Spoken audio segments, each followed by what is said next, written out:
మీకు తెలియదేం కాదు. డబ్బు కోసం జరగని అన్యాయం ఏంటి, డబ్బు విషయంలో జరగని ఘోరం ఏంటి, డబ్బు కోసం చెయ్యని క్రూరమైనటువంటి కార్యాలు ఏమున్నాయంటారు సమాజంలో చెప్పండి. 10 రూపాయల కోసం కూడా ప్రాణాలు తీసిన సందర్భాలు ఎన్ని లేవు? 10 రూపాయల కోసం అండి.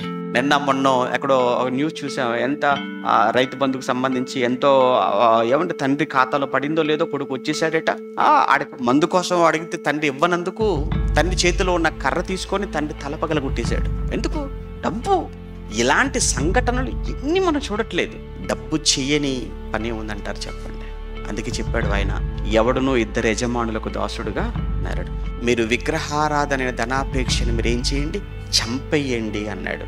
లేదు అని మీ గుండెల నిండా, మీ మనసు నిండా ధనము ధనము ధనము అనుకుంటూనే ఒకవేళ బ్రతుకుతున్నారు అని అంటే, ఏదో పైకి మీరు భక్తి కలిగిన వారుగా ఉన్నట్టున్నా, బైబిల్ పట్టుకున్నా, క్రైస్తవులను చెప్పుకుంటున్నా, ఆస్తికులని పిలువబడుతున్నా, దేవుడు అంటున్నాడు, మీకు దేవుని మీద కంటే మీకు ధనం మీదనే ఎక్కువరా, నాపై కంటే మీకు డబ్బు మీదనే ఎక్కువ.